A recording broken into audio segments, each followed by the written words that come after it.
Recently, I watched an interview of Ruchir Sharma, author and investor, and he was making this point where he's saying that gaming business is actually bigger than music and movies put together globally.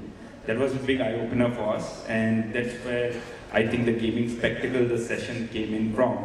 Uh, if you have watched any of the PUBG, or if you are a PUBG fan, if you must have watched a lot of streams coming on YouTube. So I would like to start with you, Satya. How do you see the game streaming space developing, and what is it today in India? Just set the context. I mean, what is it for YouTube, the biggest video on demand platform that we have in the country? What is it for you? What does it mean for you?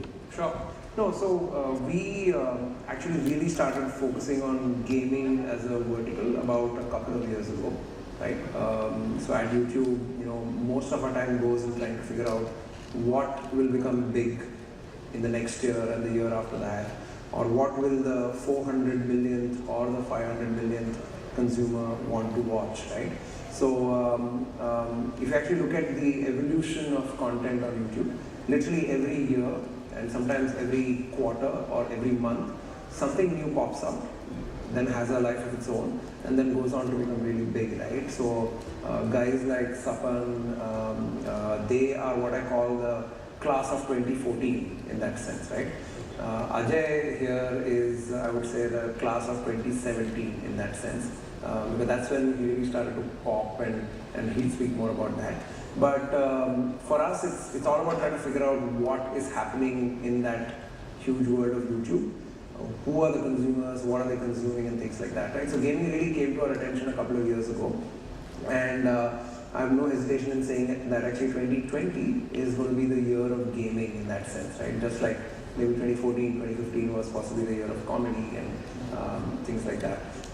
And what does that mean? It just means that a whole lot of people creating gaming content and a whole lot of people watching gaming content, and the other part of this troika, which is a whole lot of advertisers also trying to then figure out how they can engage with the community in that way.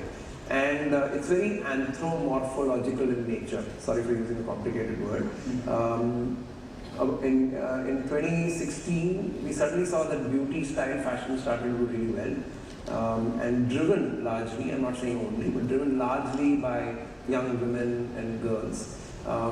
Gaming, again, although there are no stereotypes in that sense, but again, largely driven by younger kids, right, who are actually coming onto the platform at a given particular time. So literally it's all of these combinations coming together and creating that perfect storm, which is creators like Carry or Ajay, consumers who want to watch that kind of content, and obviously people having access to more and more people having access to the internet.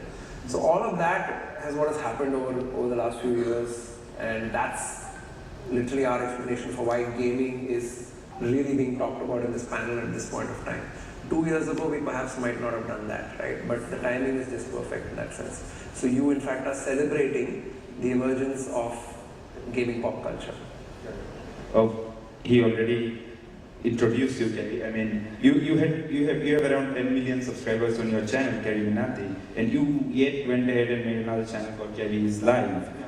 Tell me, why did you think about it? Why did you think that another channel was needed for your streaming? And how is the behavior different of your viewers in both the channels? Okay, so I would say like back in 2017, I started my gaming channel. Before that, I struggled for around 8 years with my main channel. So my main motive was always gaming. I always wanted to just play games, sit at home, play games, chill out. That's what I wanted to do, like all my life. But in 2014, around 2014, when I got serious with YouTube, I saw that you can't really grow with gaming. You just cannot. People do not support gaming that much, and I just took another field. I started making roasting videos, I started making sketches and all. So that blew up. And in 2017, when I got like around 500k subscribers on my main channel, carryminati, that's when I opened my gaming channel. I was like, I'll do this on the side as well. I just wanted to have fun, but it turned out to be really big. And I'm actually proud of the gaming community. It turned out really big. Great, awesome. He was talking about support and Dinesh as Asus Mobile Business Head India. When do you see gaming becoming a big part of your advertising and communication? Okay, so first of all, I want to ask a question to the audience. How many of you have actually played PUBG or COD actually yourself? How many of you? Okay, so that's very few. So let me actually set the context. You need to experience what we are talking about actually. And therefore, even before we talk much about what is this all about and why phenomena is so big, why is Carry such a big celebrity today on YouTube and has that many fans and followers, we want to give you a short demo of what gaming today is all about on smartphones. And as you know, smartphones are the screen which is actually driving all this content consumption backed by other factors which are cheap, like geo coming in, data penetration, etc. Also, I want to give you some stats. So I'm sure my colleague, co-panel, would agree. Around 350, let's say 400 million approximate smartphones in India. And out of when we did some of our analysis, just to give you some numbers first, since all of you would love numbers, I'm sure, is that around 55% of the people who are using smartphones are actually youth males between the age of 18 to 35. And you know what? One of the key interests is actually gaming. And probably when we were young, we used to play cricket. These guys today, they're playing PUBG, they're playing COD. And why is this gaming, on smartphones today like cricket? We just want to show you a short demo. So I've got my colleague Rohit, who's just attaching his phone. And we're going to give you a very short 2 to 3 minute demo. I know the timer is on, of what this gaming is all about. What is this multiplayer gaming today and why people are so hooked onto it and why they're so interested in it. So I'll just start with a short demo. I think we're just connecting. Yeah, Rohit? Cool. Gary, I don't do it all the time, but give me a chance. Yeah, no worries. So we are just going to give you a demo on a game, which is a multiplayer game. So the important thing to understand is that today, when we get into a game, it's not only us. We are actually going to fight others real time. It's like playing cricket on the field. This is playing a game digitally versus others real time. And I'm not going in alone. I'm going with my friends, and my friend out there, he's on the console. We are going in this fight together as a team. And we'll fight against another team. We're going to select our weapons. And you just see the graphic quality, the experience, the reality of being in a virtual world, and how cool the experience is. So just a short demo for you guys. So can we have the audio?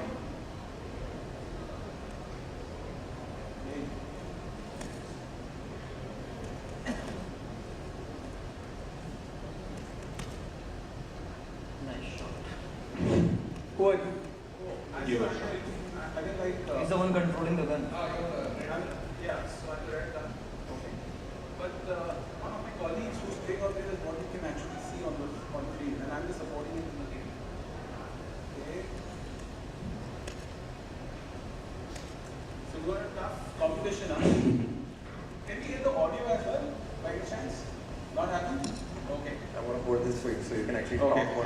thanks. So I'm just trying to give you the audio from my phone. Okay, so that you get an understanding of what's actually happening.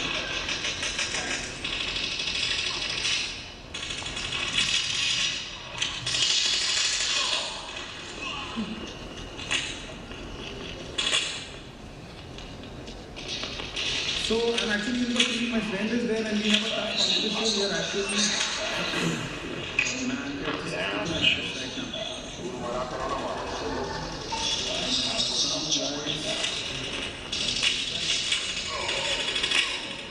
Okay, so I think you get a sense of what this is all about, right? Thank you, Satya. Yeah. So you can imagine now, this is such an enriching, such a addictive experience that once you get into this kind of a gameplay, you feel you're in it.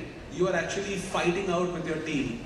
And this is the kind of sport which people love. And by the way, you don't have any restrictions. You can play it any time of the day. Connectivity is fast, 4G is on. You've got the best of smartphones available right now, and you've got games which are like, earlier you used to have these kind of high graphic intensity games on computers. Now you've got game developers who are developing these games for smartphones. And smartphones themselves have now much more superior processing and graphic capability. So the kind of experience that you're getting on the smartphone today is so amazing that you want to, like kind of indulge in it more and more. And people are now playing with their friends games at any point of time. You don't need to be on a cricket pitch together, but you can be in your own houses, you can be in your own offices, and you can still be indulging in gameplay together. And that's the kind of social connection that people are getting. So it's also a great stress buster, by the way. And hopefully it should not form into a major addiction, but a lot of people are getting into it. Now what happens is that when we as youngsters are playing a particular sport, a particular game, a lot of time during the day, then we want to do other stuff with it. We want to watch content around it. We want to actually, go and see other people who play better than us play. We want to see people, who can actually take us through it in a very entertaining manner to go and watch their content. And we want to also, there are esports coming up, so we want to actually see people who are professional in this arena because they play so well. I mean, when I see Carry play or some of the other people play, they play so well that you're in an awe that, wow, how is he able to do it, which I can't. And then when I go into the game again, I want to try and take some of those strategies from them, apply it and try and win. And that is what is actually now, fueling this whole thing. And if today's youth is actually not much into cricket, but into this kind of esports, just imagine the future of this whole esport thing and this whole gaming thing, because all of them would actually want to watch, content creators and other people who are into it. And the other good thing is, a lot of youth are actually today, sorry, I'm just going a bit long, but a lot of youth today are actually aspiring to get into esports or get into, gaming very seriously, because it's going to be a big money motivator for them. They're going to have huge monetization capabilities in the future. They're already having actually.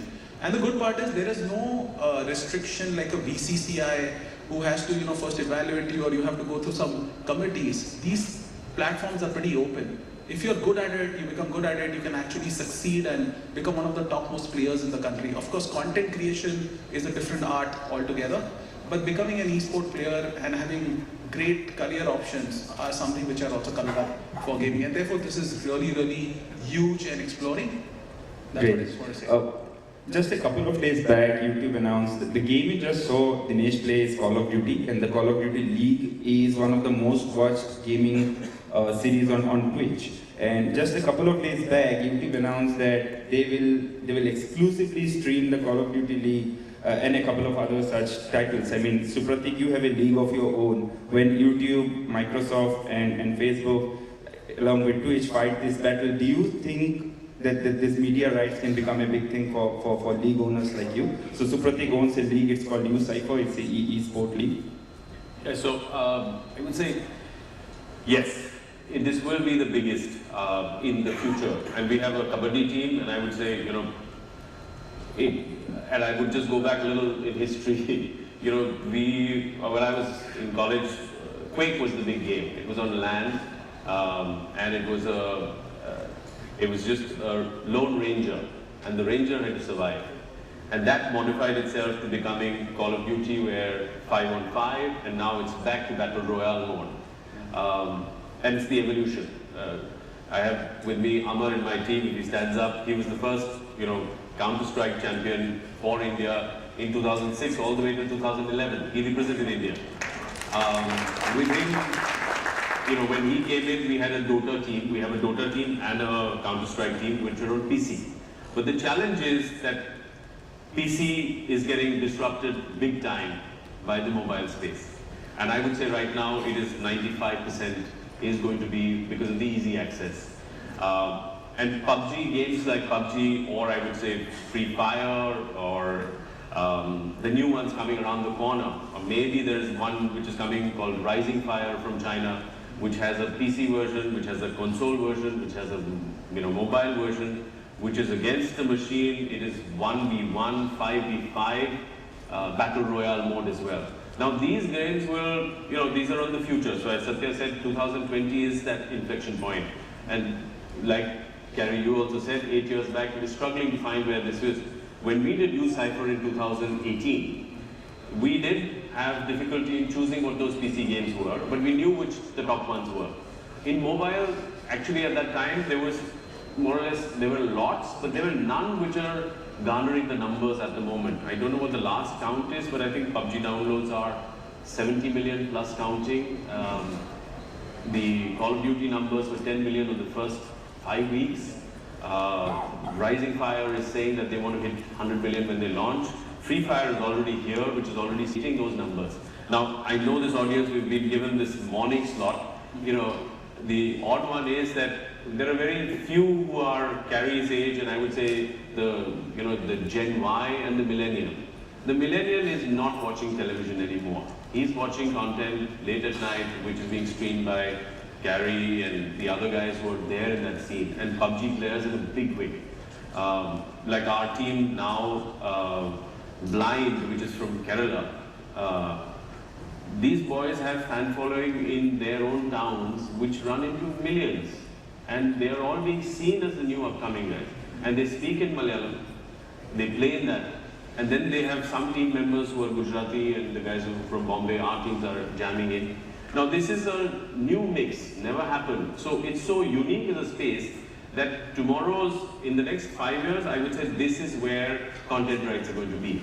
And it's going to be digital. That's why we're here, it's OTT. But again, the millennial is now tuning somewhere else. And like my founder Ronnie also says, now it's about interactive cinema. Nobody wants to sit there and just watch one-way traffic. They want to interact with that. So while you're playing, you're engaging, you're feeling it, you're getting hit, you got shot so many times, that's where the feel is. And that's what it is about. Yes, some games are FPS, but it can be strategy, it could be various other things. And I think India has not even arrived in the market to state what is the Indian genre that we will love to play. Maybe, I don't know if it will be a mix, it could be anything that we like, maybe the Chota Bheem version of it.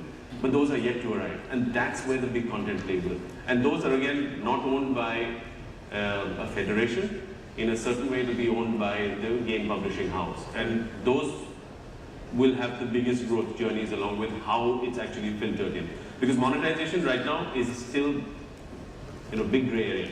Okay. Satya, will you follow the global strategy in India as well when it comes to gaming? Will you start associating with esports, local esports, or do you think they'll come on YouTube to watch the global content? I think a bit of what you just said actually is very relevant to understand, right? We're now seeing this happen across verticals. Viewership comes first, monetization then follows, right? Marketers obviously then like to understand it a lot better, and they will then figure out what works, what doesn't work, and then is when the big monetization kind of starts to happen. Although what I've seen in some of these gaming tournaments with these huge prize monies, I feel that has happened early in the curve, because a lot of these gamers are now getting good prize money in all of these competitions and all of that. So that actually doing what it does best, which is leapfrog these curves. So I'm sure that there will be a lot more interest from the monetization side as well.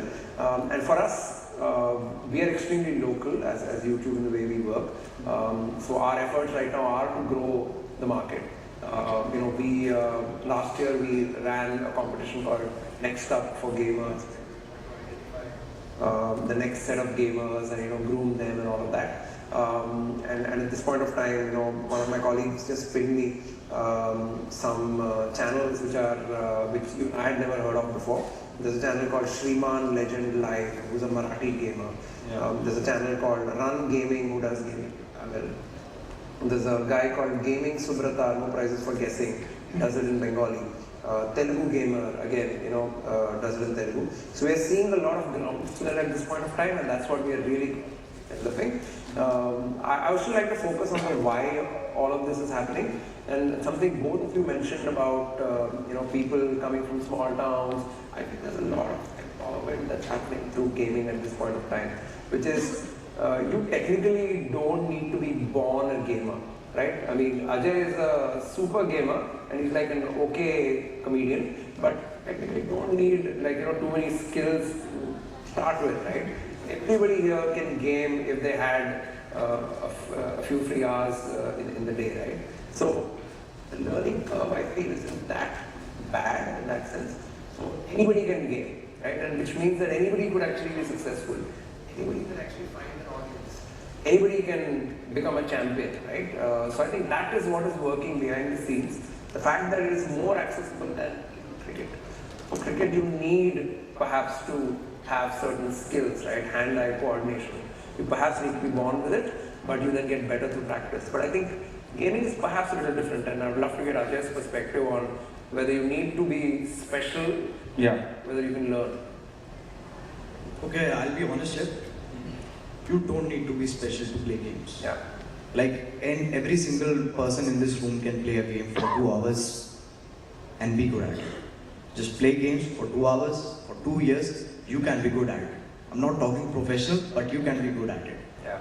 And talking about the other points, I would say that gaming does not have a language. Like, for example, if you mention cricket, right? So cricket, you need hand-eye coordination and everything. You need a lot more than that as well. Yeah. In gaming, you're sitting down on a chair, you have a mouse, you have a keyboard, and it's basically you're working on it. So I would say, like, creating content for almost 10 years, I would say visuals have their own unique language, I would say. They have their own unique language. Like, if somebody is playing in Tamil or Telugu or maybe in Bengali, right? I don't think I would mind watching them, even if I don't understand the language. If the game is good, I would watch it. Like, we also watch a lot of global streamers. They speak English, they speak Spanish, but we still watch them. It's because the game is good. They play good. It's as simple as that. For me, I'm from the entertainment sector. I don't, I would say, I do not play well, sir, first of all. I do not play well. Yeah, I know. And more than okay, I would say I'm a good comedian. More than that. I mean, obviously, you're much elder than me. You won't get my jokes, that's understandable.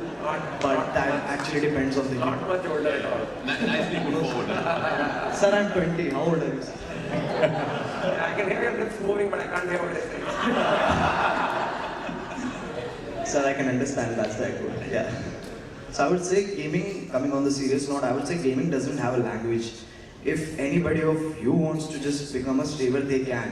Just pick a mic, take a camera, sit on the game, play it. But more than game, it's about your personality. Streaming a game versus playing a game are very different. If you're just playing a game, you're chilling out with your friends, that's it. You're having fun. But when you're streaming, you're performing. You're not just playing games. So I would say being a streamer, it's more personality-wise. Being a professional gamer, it's more up to what your skills are and how capable you are. Okay, that's great.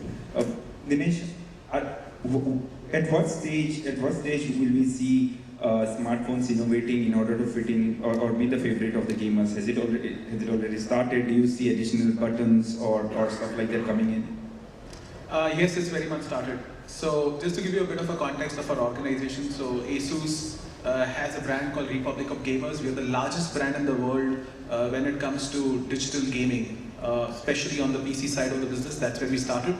And now, being one of the key players in smartphone industry as well, we've got a hardcore gaming specific smartphone which has been designed from scratch to support gaming. So it's got functions like air triggers, which I was using. So if you just noticed, I was not shooting with only my thumbs on the screen. I was actually using my index fingers as well, because the phone supports air triggers, which are like, essentially ultrasonic sensors on the top of the phone, which allow me to use the phone as a console gaming phone. Plus there are a lot more tech capabilities which I can go on, like for example, the display supports 120 Hz refresh rate. Now that's really, really fast for a smartphone. And we've got advanced cooling technology, so there's a lot of tech stuff. But the point that I just want to make is the immersive gaming experience that you get on a smartphone today is mind-bogglingly good as compared to the past. And look at the massification of the same. So it's like democratization of the same. When we were young, at least in my age, Harry, only rich people could afford to play console games. They could afford to buy Ataris of the world, Nintendos of the world, and then later on even the PS4, PS5, they're expensive devices. But with the smartphone, I mean, like, it's penetrated right up to the bottom of the pyramid. And even there are different types of games. So let's say a first player shooting genre, one of the games that I demoed to you right now is like one of the topmost graphically intensive games, which requires a very good smartphone. But then there are versions or similar genres in first player shooting games, which are not that much graphic intensive and can work even on smartphones which are priced at 6,000, 7,000 rupees. So the affordability of the device makes it very mass.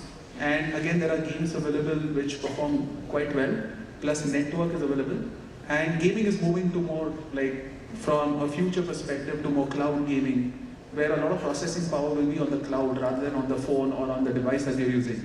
So it's going to become more and more better and more massier, and more people are going to get into it. Okay. So Pratik, do you find it easier to have more people? I mean, when we first discussed about Cypher, you said that it's tough to make this draft of 100 people who will then go to an arena and then play the game. But has it become easier now that people are playing on smart devices like mobile phones and all, and you have more number of gamers? Yeah, no, definitely. So with PUBG, I think it's disrupted so big that, the older people can't get away by saying whatever, kids wasting their time on. But the fact is, it's an engaging game. It's immersive, and it's allowing people to, go into a space which is actually entertaining. And like many times mentioned, cricket fields or pitches in India with any playing arena, it is so difficult to find. Now that's the reality of it. However much ever we might say, like, I want my daughter to play under the sun, but if I can't get the sun around and I can't see it, she's going to be sitting somewhere huddled in, doing what she likes doing, and which is at that moment interacting and playing something which is on a device. And that's the reality. Now, millions and millions of them are already playing PUBG, and I think millions will go on to play the next rounds of maybe the Free Fire, which is around the corner, lighter game on the system, much simpler devices can take that on. This will be the new one. And therefore, now championships and tournaments will be catered towards more mobile centered and individual play. And individual plays will come through, and which is what actually the youngsters are looking out at. They're watching those gamers who are excellent. Look at the Team Soul or Mortal. For most people in this room, I think that's Planet Moon, but that's the reality of it. That is the reality of it. And I have Diptanshu in my team who can also raise his hand. He's a young engineer, 22-year-old, been gaming all through with PUBG throughout his college. He's dropped out from it. He's not given his last exam in. And he says, look, I just want to do this because I love it. Now that's where it's going. How can you stop it? You can't. We, as a business house who are in the sport business, see this as giving them a platform, and the viable platform. Yes, brands are still taking time to warm up to it. We have Asus here, but I'm just saying, even them to be convinced that this is a television property is a difficult one at the moment. But I don't think it's going to be difficult for much longer. Around the corner, as Satya said, prize monies are beginning to pour in. College championships have started giving out 3 to 5 lakh rupees. Now those are developments which are not even happening in cricket. I don't know of a college championship that is giving out the best college team 3 lakh rupees at the moment in Bombay City. Sorry to say, like, there are a couple of them. Huh? You get a certificate, that's right. And you get some reference point and somebody will say, okay, come in for a trial. But there's no such one. So this, I think, is inflection point. 2020 to 2022, I think new ones will arrive and new things will evolve. But yes, monetization needs to go to a certain place where it's also, at the moment, a lot of bells and whistles. And which is being provided, like we as a team also absolutely actively look at how can we engage the audience with the content piece as well. Because finally, that's what's going to draw them towards the team. And then the team needs to outperform anything. And which is what we're looking at. Okay. Yeah.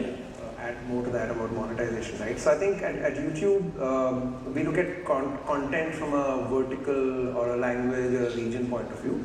There are some verticals where there's actually a great mapping on the advertiser side of the fence, right? So for example, content around beauty, there are obviously brands, which are interested in that, who might be selling a lipstick or whatever, right, in that sense. So I think that's one good thing going for gaming at this point of time, right, which is there are brands like Asus, right? Asus.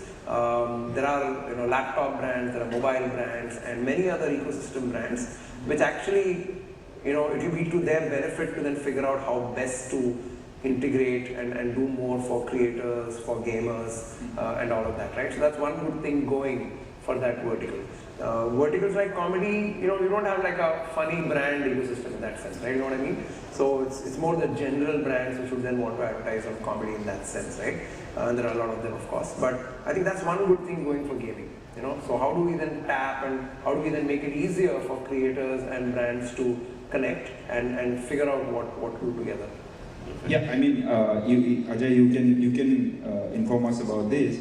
I see a lot of gamers who are streaming also put a Paytm number or a Google Pay number and then donations pour in. That's also a big way of making money, right? Is that big enough? Okay, so there are a lot of ways you can earn money while streaming. There's super chat. If I'm talking about YouTube, there's super chat, there's stickers, and then sponsorship, member sponsorship. So these are 3 levels, and sponsorship levels also. Sponsorships also have like 4 levels to it, from which you can earn. And Paytm is like an external source for YouTube. I don't really use it, but I guess people do make a lot of money through Paytm because it's much more accessible and much more easier compared to super chats where you have to enter all your credit card details, and for a kid entering his dad's credit card details, it's not happening. So yeah, Paytm is great. That's great. We have run out of the time. Thank you very much, everyone, and we hope we gain more.